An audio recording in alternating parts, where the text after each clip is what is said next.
So I want to get to the subject that I wanted to talk about, and specifically I wanted to talk about the subject of friendships. A little bit more practical. We got some spiritual message, and then I want to speak a little bit about the practical aspect of our Christian daily life. I'm sure we all want to have friends. I would imagine for most of us, or all of us, we all want to have friends. We want to be surrounded by friends. We want to have someone we can talk to share to be recognized by people. It's just natural to human nature. When I was, I think, maybe I don't know, I was 15, 16, 17, all the way till about maybe 19, I did a lot of music, and then I did a lot of sports. And so I guess I must have been pretty good with what I did with sports, because I would always have like a bunch of buddies of ours, and we will, hang out, Folsom Lake or someplace. And then there came a point when I injured my back badly because of the sport that I was doing. And going back to that, it was like a really dark space for me, because I was within weeks, maybe a couple weeks, I was completely abandoned by all my friends. I remember my mom would come and say, "Where's all the people?" They did come maybe once or twice and kind of felt, "I'm sorry this happened to you," because there was a point in time where the doctors were not even sure if I'm going to be able to walk. That's how badly I injured my back. And so I remember how I was just laying in bed, and I'm thinking, what happened to all the people that I thought these people will never ever leave me? I mean, they were my best buddies, they were my best friends. But the reality is, when you're served nothing, there's nothing in you that you can offer to these people, they pretty quickly will show that they'll just go on and find somebody else that they can leech off maybe. We should probably all ask ourselves and say, the people that I call friends, are they really my friends, or maybe they're just acquaintances? If I am rich, if I am good looking, if I'm popular, if I'm successful, if I'm healthy, boy, there'll be plenty of people willing to partake in my largesse. Whatever I have, they'll be willing to help me to squander it. But what will happen when it's all gone? There's a story about a person, his name was Naaman. I don't know if you remember who the person was. He was actually a person who was not a good person, at least for Israelites, because he was the person in charge of the army that the government or the country was named Syria, and they controlled Israel at that time. So they were basically adversaries or enemies. But the Bible says that he, in spite of him being this really accomplished, I guess, army general, he suffered from a bad disease. The Bible says he had a disease called leprosy. And it's not a good disease to have today, but it was a really bad disease to have it back then, because it was completely non-treatable. There was nothing you can do for that person. So I'm actually surprised. He must have been really gifted for king of Syria to actually have him as his general. Because leprosy it's a bad disease, it's contagious, I don't want to go into all the details. You can look it up and see what it is. It's not something you see in people like Naaman. You usually see it in homeless people, in poor people, where there's very, very little hygiene or sanitary conditions. And so, but somehow that's what he had. And so he had this girl that lived with him, if you remember that story. It's a really, I'm sure, popular. I mean, if you don't know that story, you're in trouble.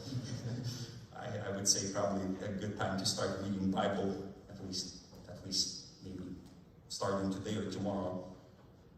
And so this little girl, she probably didn't even have access to him. So she talks to his wife, who she was serving. She was basically a slave girl that was taken from Israel. And she says, "Well, your husband, if he could go to Israel, there's a person that can actually heal him from leprosy." So somehow she must have sounded really convincing, because I'm thinking, a little girl, and here I am, the person in charge of the entire army. So he goes to Israel, so he travels all the way to Israel, and then he meets with Elisha. Remember that story. And so Elisha was pretty arrogant to him, because he didn't even come out and say like, hello, or he basically just sent a messenger and said, all you have to do, like you want to get healed, you can get healed, you just have to dip in Jordan, which is a little river in Israel. And so this general, I guess, he gets really mad. Well, I'm sure he gets mad not only because of the Jordan, but because I guess this Elisha didn't even show him proper respect. People usually were fearful and respectful of someone like him. And so he turns around and he's like, I'm leaving, this was a mistake, this whole trip was complete waste of time. But imagine what happened. Bible says he had slaves or servants that basically appealed to him and said, and they called him father. And I'm thinking, if a person is a slave, there's usually, if I'm a slave to someone like this guy, I'd probably have a little bit of a, maybe animosity towards that individual. Maybe I don't like him so much. And somewhere inside of me, I would be almost like, I'm actually happy that you have this leprosy because you've done a lot of damage to my people in Israel, and the least that God could punish you is maybe give you a disease like this. But these servants or these slaves, they must have been really, really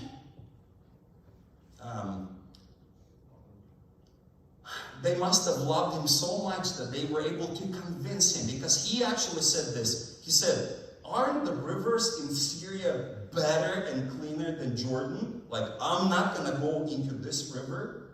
Most of the time, Jordan's actually pretty muddy. If you read about the River Jordan, it sounds sometimes like, oh, River Jordan. It's more maybe like a dry creek kind of a river. Most of the time, yeah, it's pretty low and only occasionally overflows. And, back in those days, rivers were a place where people will discard all the refuse. And so he's like, I'm not going into this river. But they said, if he had asked you to do something much more difficult, would you not do this? So not only they tried to talk him into going back, but they came up with a really convincing argument. Like, he's asking for something so little. Like, all you gotta do is, lay down your pride for a moment, go in, dip yourself. Even if nothing happens, you haven't really lost much. And so they convince him, and he actually does it. And guess what? God heals him. And then, of course, he goes back to Elisha and says, from now on, your God's going to be my God. So this is a big contrast from, this other friend that we've talked about, or the friends of the prodigal son. So I actually was saying, God, I would love to be surrounded by people like that, even if it's just one individual. In fact, when I came to church, when I became baptized, that's one thing that I was praying a lot, is I would say, help me to be a good friend, because obviously I can't be not a good person and expect for God to give me good friends. I have to be a good friend myself.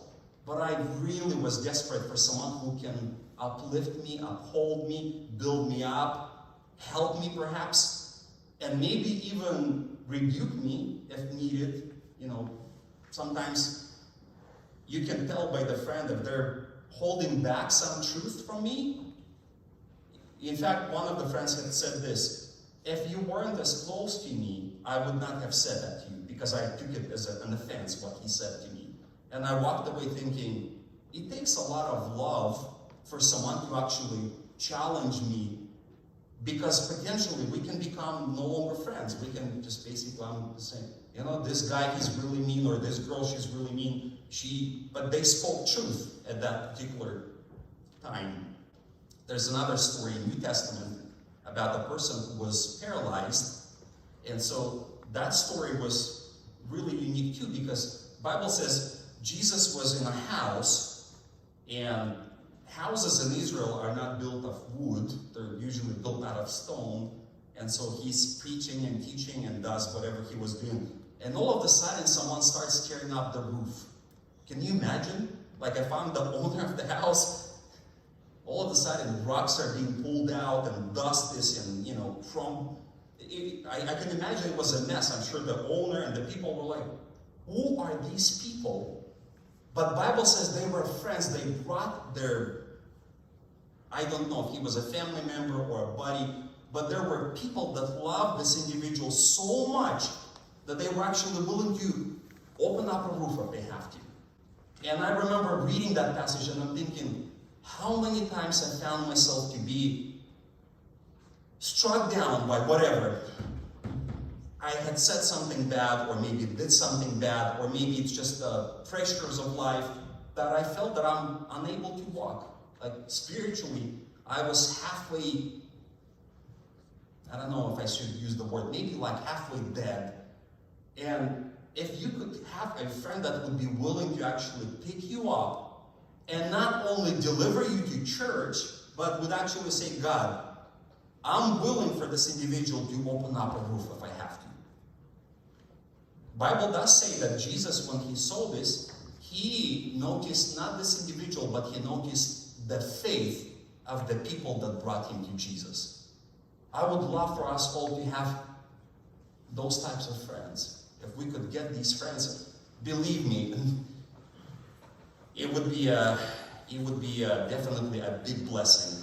If you can find a friend that you can call at 3 a.m. in the morning and say, would you please pray for me? Would you please fast for me? This is a really a big blessing and a big asset if I can get a hold of those types of friends. But again, I have to be one of those friends myself. I have to commit. It would be so good if we could all just keep that in mind, because believe me, if you catch someone who's falling and help them steady them up, these people will remember it forever. That in that desperate moment of need, someone stepped in and helped me. And just to kind of emphasize one last point is that your friends, they will make you so that you will be just like they are. If they have influence over you, they will, and this happens sometimes very subtly, but they will choose the course of the action that you make, the words that you speak, the deeds that you do, the way you think, the way you act. So it would be a good idea, or a good maybe homework for us to just maybe sit down at some point and say, do I really have good friends? Are the people that I call friends truly willing to go out of their way to help me when I really desperately need help?